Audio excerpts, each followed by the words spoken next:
Pemirsa, kita lanjutkan diskusi kita. Sekarang Permadi Arya, pegiat media sosial. Saya Bang Arni. Silakan. Tes. Assalamualaikum warahmatullahi wabarakatuh. Nama saya Permadi Arya, Bang Arni. Ya. Alhamdulillah perdana di sini. Perdana ya. Perdana Bang.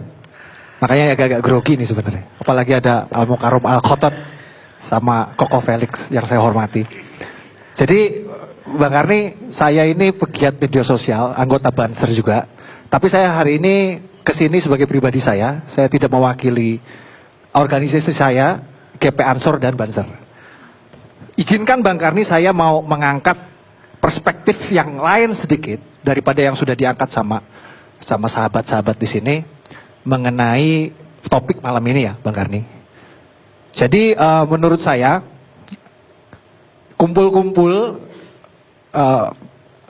unjuk rasa atau apapun lah istilahnya nuwun sewu ya, itu ya hak azazi ya di negara ini ya Bang Karni. Itu kebebasan berpendapat yang dilindungi oleh undang-undang.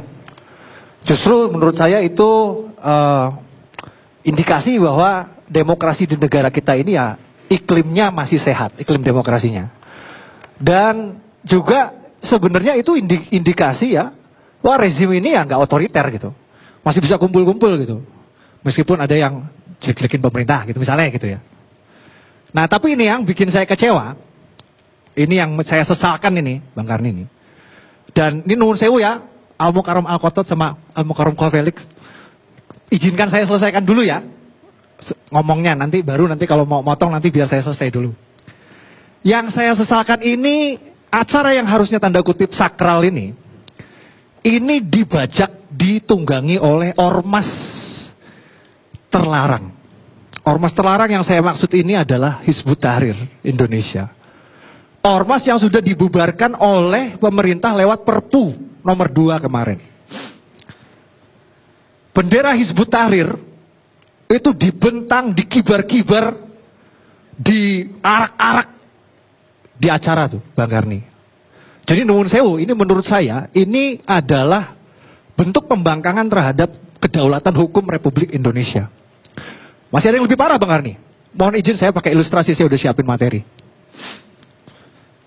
Ini foto viral, sang saka merah putih ditaruh di bawah bendera ormas yang terlarang.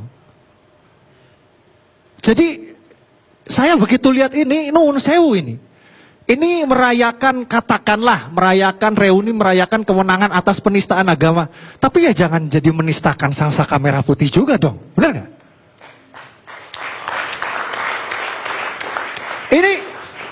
Ini ya nuwun sewu ini yang saya lihat ini, kita ini di Indonesia ini yang negara mayoritas muslim ini, kita ini sangat-sangat toleransinya nol sama yang namanya penistaan agama. Tapi begitu penistaan Pancasila, penistaan sang saka merah putih, toleransinya tiba-tiba besar gitu.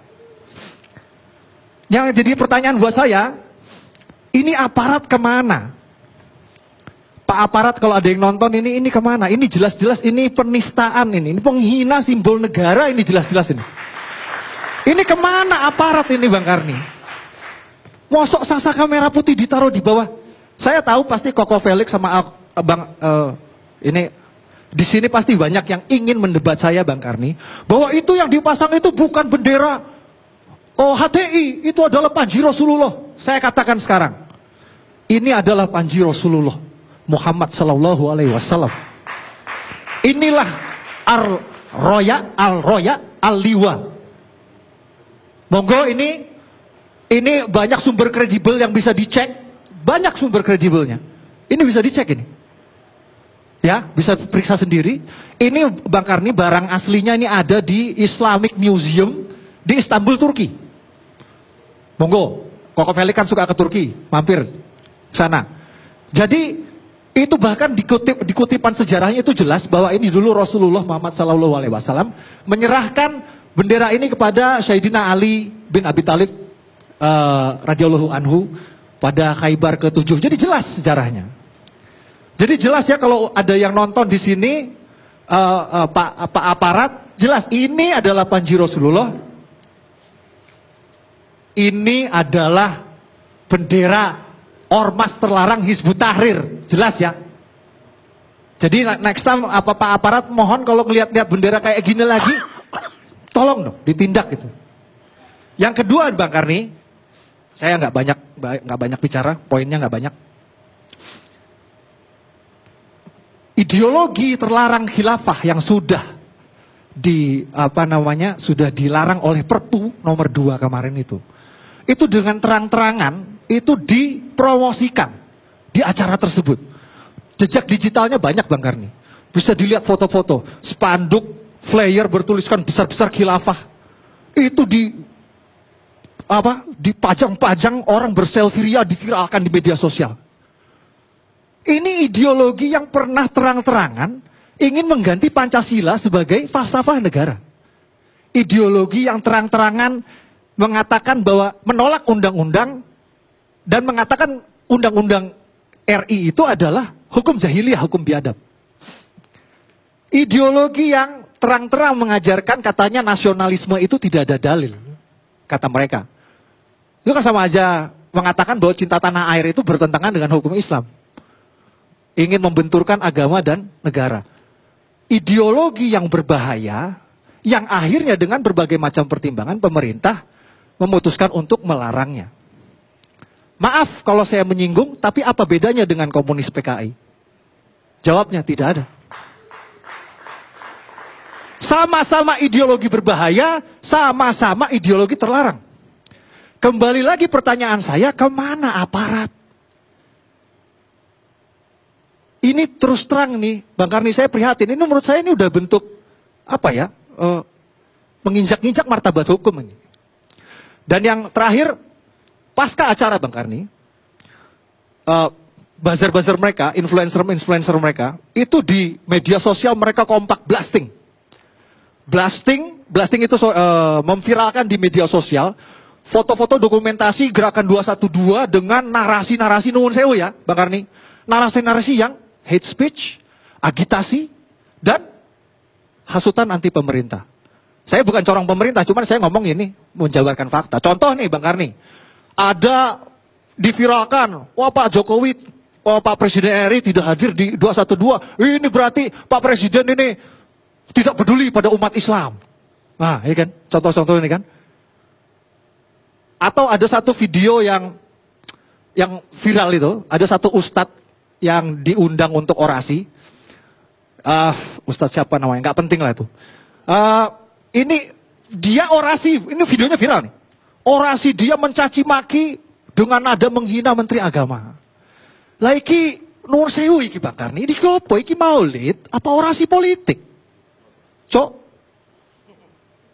Jadi kesimpulannya, akhir kata, saya sulit melihat 212 ini, sulit bagi kita untuk melihat 212 ini.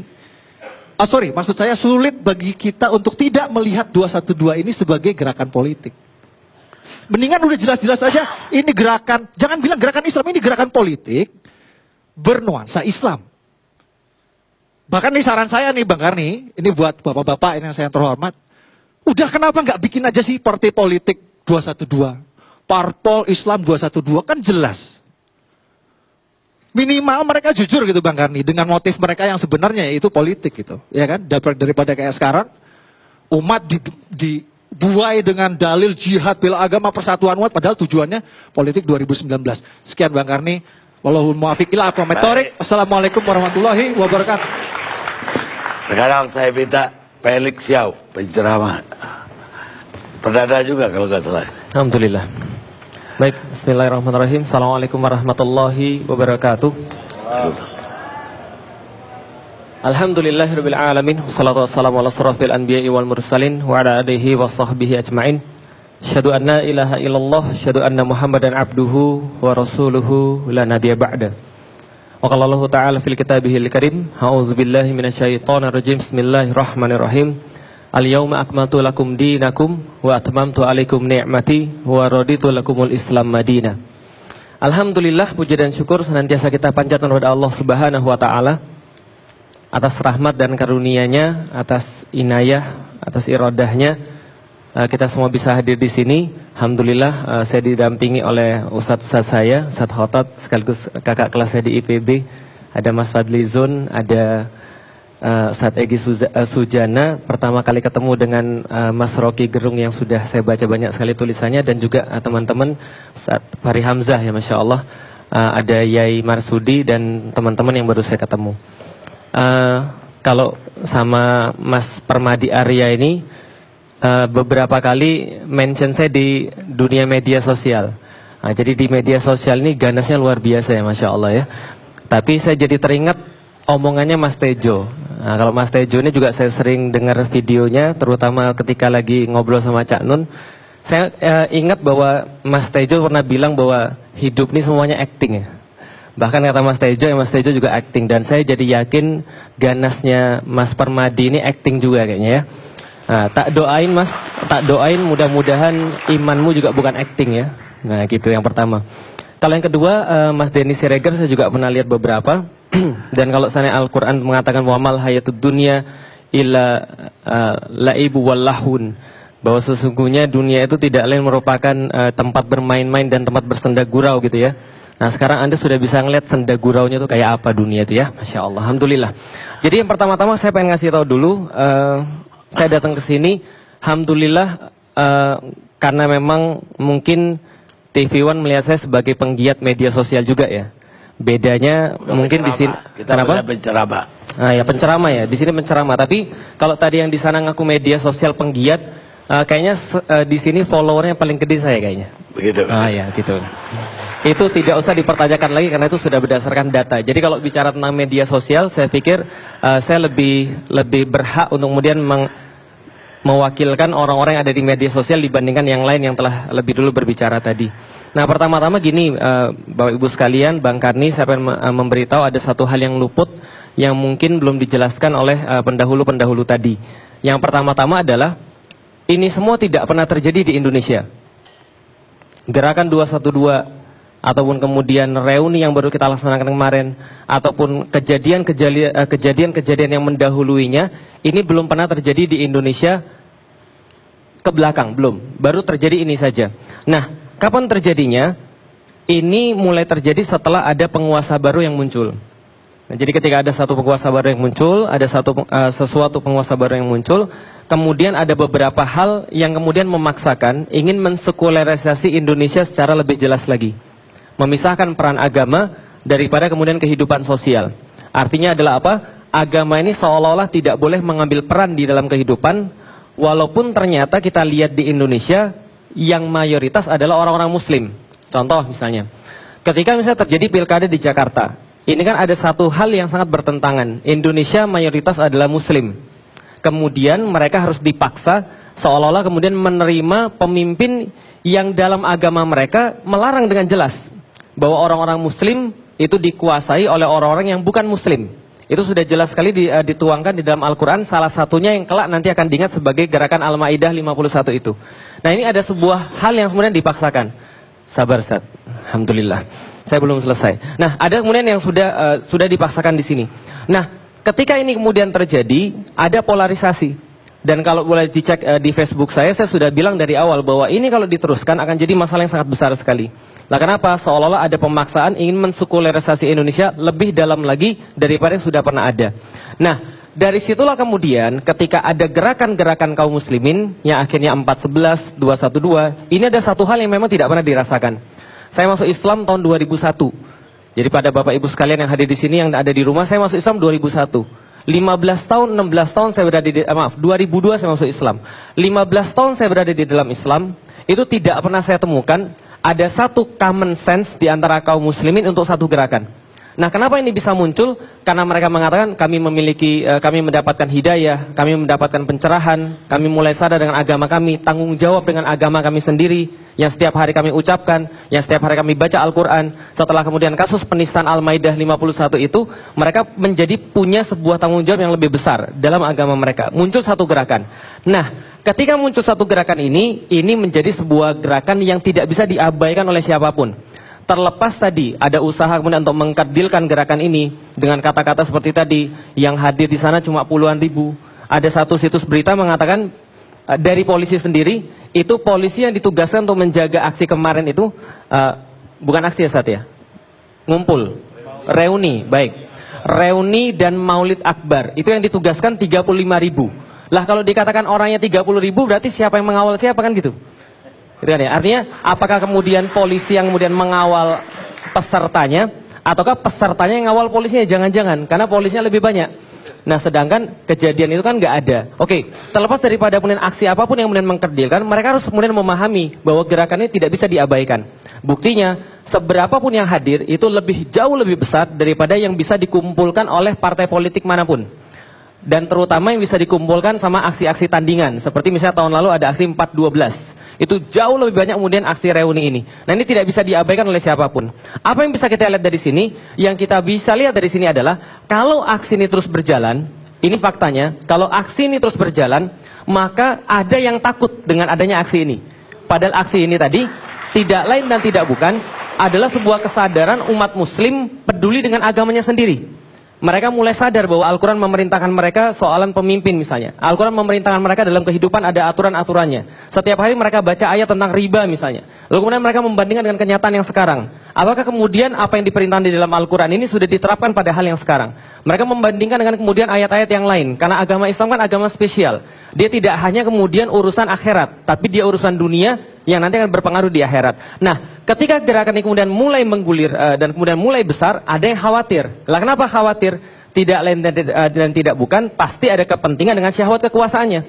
Dengan kata lain, kalau andaikan ini gerakan kemudian terus-menerus kemudian bergulir, semakin banyak orang-orang muslim yang sadar dengan agamanya sendiri, dan mereka punya tanggung jawab dengan agamanya sendiri, dengan kata lain, jualan-jualan yang sekarang digulirkan itu menjadi tidak laku.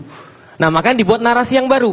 Apa narasi yang barunya? Narasi yang barunya adalah radikalisme, intoleransi, anti Pancasila, anti NKRI. Yang diserang siapa? Karena mereka tidak bisa nyerang langsung kepada Islam, karena mereka nggak berani nyerang langsung kepada Islam. Yang diserang adalah para ulama-ulamanya. Yang diserang adalah kemudian tokoh-tokohnya, partai-partainya, kelompok-kelompoknya. Muncul kemudian serangan-serangan itu secara masif. Untuk apa? Untuk menjatuhkan wibawa Islam yang kemudian dibawa oleh orang-orangnya ini dan oleh kelompok-kelompoknya ini. Muncul kriminalisasi ulama. Yang tadi memunculkan rasa kemudian di mana letak keadilan. Ketika ada misalnya satu kasus A tadi, kemudian kenyataannya berbeda dan perlakuannya berbeda ketika kasus yang lain. Nah ini kemudian muncul banyak sekali kemudian hal-hal seperti tadi. Nah maka reuni 212 ini yang perlu kita jelaskan pertama adalah, ini adalah sebuah pengingat bagi setiap orang muslim yang hadir di sana, bahwa aksi ini diinisiasi oleh aksi 212 yang kemarin tahun lalu, bahwa ini adalah aksi bela ulama dan bela Islam. Bela kemudian agama mereka. Anda sebagai seorang muslim, apakah Anda tidak punya tanggung jawab terhadap agama Anda sendiri? Yang kemudian Anda bersyahadat dengan agama Anda sendiri itu. Lalu kemudian Anda biarkan kemudian agama ini kemudian diperolok oleh orang-orang yang lain. Kemudian dijadikan bahan kemudian cercaan oleh orang-orang yang lain. Kenapa kemudian setiap orang-orang muslim yang kemudian menyatakan tentang agamanya harus dikatakan tentang intoleransi? Padahal itu dijamin dalam hak-hak hukum tadi yang sudah disampaikan oleh Ustadz Egy tadi. Artinya adalah apa? Umat muslim ketika dia membaca Al-Quran, dia akan menemukan bahwa kenyataan yang sekarang ini tidak ideal. Ini harus kemudian ada sesuatu gerakan kemudian. Nah, makanya mereka datang dengan serta-merta. Karena sudah terpanggil oleh Al-Quran mereka, terpanggil oleh iman mereka. Tidak berdasarkan uang dan sebagainya seperti yang tadi disampaikan. Tadi saya ada catat beberapa, jadi wajar ya. Jadi kalau saya tuh pergi ke restoran itu, kadang-kadang ketika ada orang ditawarin menu tuh ada orang nanya begini, ini harganya yang paling murah berapa? Nah itu berarti sensitifnya duit. Lah kenapa? Bisa jadi duitnya nggak ada, bisa jadi kemudian dompetnya terbatas. Tapi kalau misalnya orang yang mikirnya enak dan nggak enak, biasanya milihnya begini, yang mana di sini yang paling spesial? Lah kalau misalnya Bang Denny tadi mengatakan bahwa ini dananya dari mana? Nggak mungkin dikumpulkan dengan dana dengan tidak ada dananya orang sebanyak itu. Kenapa? Karena memang bisa jadi cara berpikirnya seperti itu. Cara berpikirnya adalah kalau mengumpulkan massa harus ada uang. Mereka tidak terpikir ada opsi yang lain. Bahwa ada orang yang kemudian bahkan mengeluarkan uang di situ, bahkan mereka kemudian mengerahkan segala sesuatu yang mereka punya, dan mereka nggak segan-segan untuk membayarkan orang lain. Anda bisa tanya, dengan kemudian reuni 212 yang jumlahnya jutaan itu insya Allah, nah Anda boleh tanya seberapapun yang Anda mau banyak kumpulkan surveinya, coba tanya sama mereka, duitnya mereka dari mana? Dan insya Allah Anda akan temukan bahwa mereka tidak ada sama sekali yang dibayar. Jadi kalau ada kemudian tudingan-tudingan, tuduhan-tuduhan, yang kita kemudian pertanyakan adalah, selama ini kemudian ada yang mengatakan toleransi. Selama ini kemudian ada yang mengatakan bahwa mereka paling Pancasilais, paling kemudian NKRI. Tapi mereka tidak siap ketika menghadapi ada umat muslim yang bersatu. Lah kenapa? Karena ada sesuatu yang kemudian terjadi pada mereka yang akan berefek dengan kemudian kumpul-kumpul seperti ini. Atau reuni tadi 212. Oke, menjawab yang lain. Tentang bendera Hizbut Tahrir yang tadi dikatakan. Jadi saya tuh kadang-kadang gini ya, orang panik itu ya. Kalau andai kan mereka tuh nggak punya apapun yang digapai, kalau orang mau tenggelam itu ya jeram yang ngambang aja mereka ambil. Lah kenapa? Jadi gini, saya tuh selalu diajarkan sama ustaz-ustaz saya kalau ngomong tuh pakai data. Gitu kan ya. Nah, data yang tadi disampaikan itu ada data, tapi datanya fatal. Lah kenapa datanya fatal? Saya ke Topkapi itu lebih dari 15 kali. Lebih 15 kali. Topkapi. Museum Topkapi. Dan saya nggak tahu kalau Mas Permadi tadi yang diklaim Abu Janda ya. Berarti bapaknya janda ya. Oh, gitu ya, Masya Allah. Alhamdulillah. Nah, jadi nggak tahu dia sudah pernah ke sana atau belum. Itu yang pertama. Dan tidak ada satupun kemudian bendera Rasulullah yang dipajang di Topkapi. Tidak ada. Saya 15 kali ke sana. Dan saya pikir mudah-mudahan ini bukan bagian daripada kesombongan. Nggak ada yang lebih tahu di Indonesia tentang Utsmani daripada saya, insya Allah.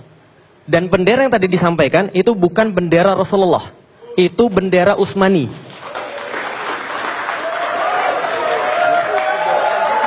Makanya berarti itu adalah sebuah kebohongan publik yang kemudian tadi. Bahkan ini adalah, boleh ngasih. Loh, sebentar Mas, sebentar, tunggu dulu. Katanya tadi nggak boleh ngomong dulu. Iya toh, gitu kan ya. Baik, jadi artinya ini adalah kemudian sebuah hal pembohongan yang kemudian sebuah penggiringan opini. Bahkan inilah hate speech yang sebenarnya. Lah kenapa? Dari tadi kalau misalnya difahami dan didengarkan, inilah ucapan-ucapan provokasi tadi.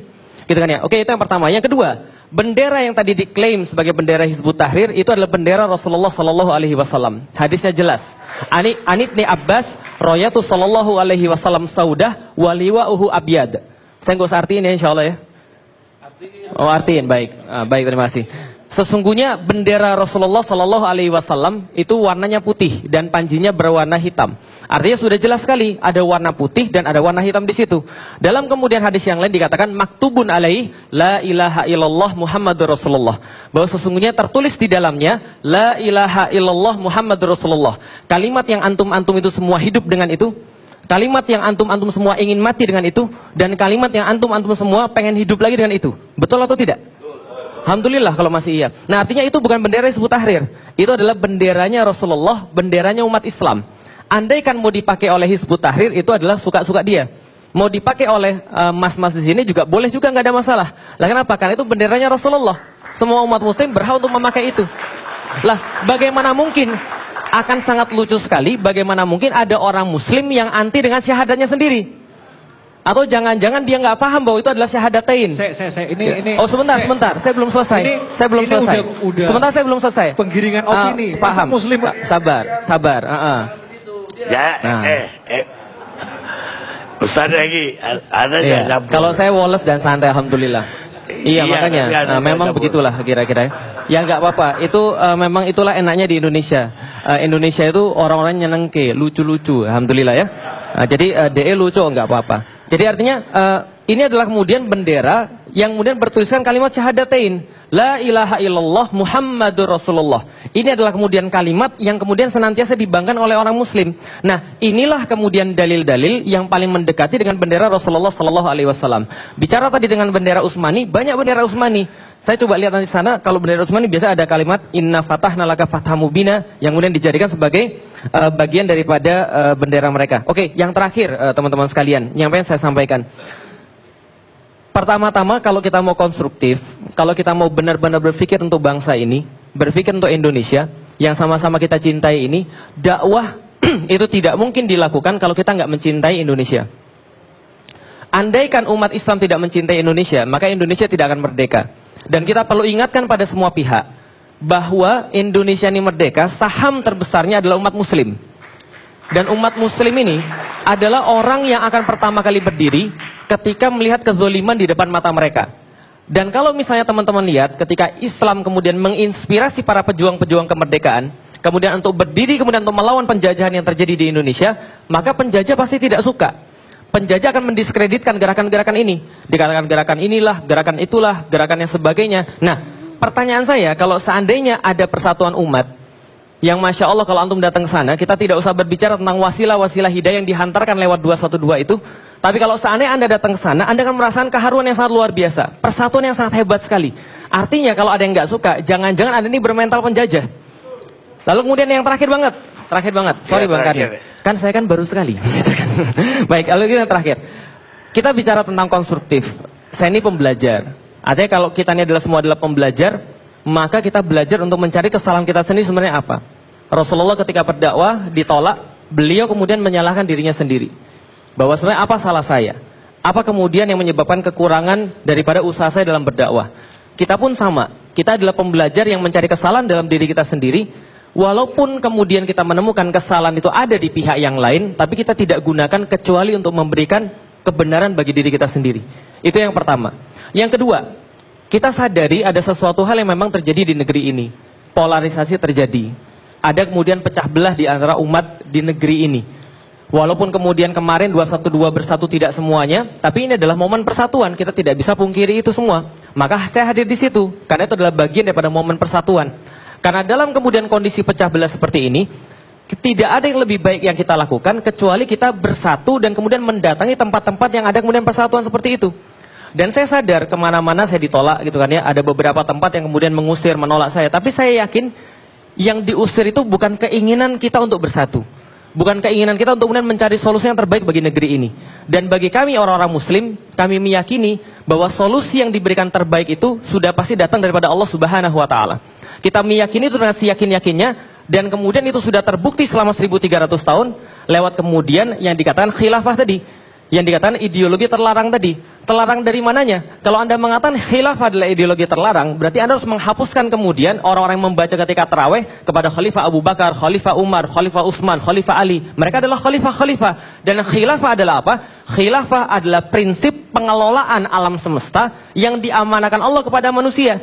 Berarti ketika Bang Permadi misalnya jadi seorang bapak yang baik, jadi seorang kemudian ayah yang mengajari anak-anaknya dengan baik, belajar dengan baik pada istrinya, dia sudah menjadi khalifah yang menerapkan prinsip-prinsip khilafah.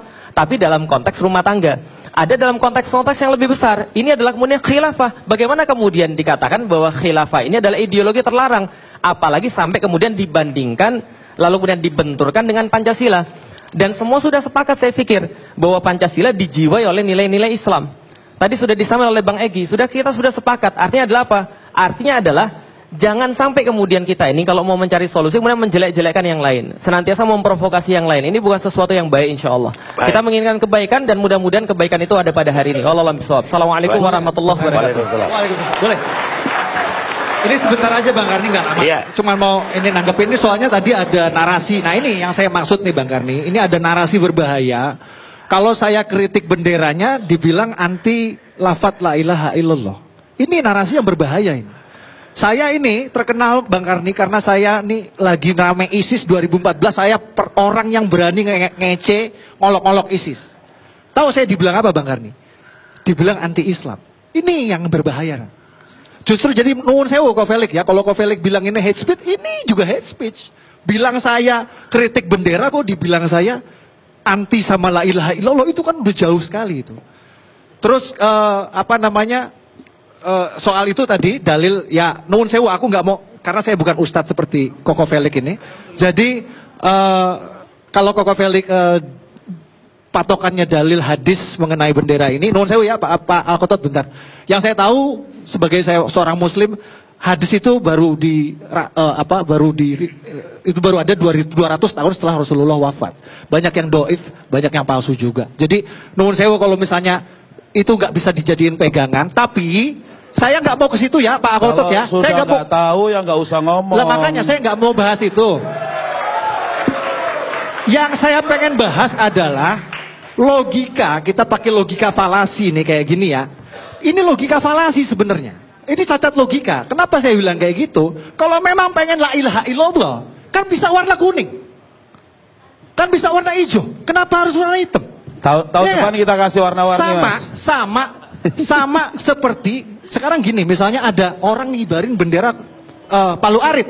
Terus bilang ini bendera PKI. Terus dia bilang apa?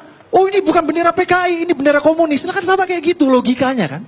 Jadi kan bisa sebenarnya. Sekarang jelas-jelas ini bendera Hizbut Tahrir. Kalau memang mau hitam, kenapa nggak sekalian aja bendera ISIS dipakai? Iya kan? Pak Karnip saya Nuhun boleh. sewu ya. Sama ini, Ya, biarin aku penutupan nggak lama kok. Pak Alkotot, sama yang terakhir, Koko Felix ini menekankan soal persatuan umat. Persatuan umat di mana bisa terjadi persatuan umat ketika umat lain merasa sangsaka merah putih dinistakan.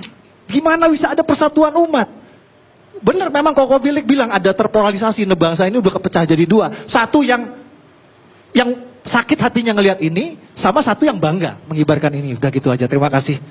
Assalamualaikum. Kita rehat dulu pemirsa.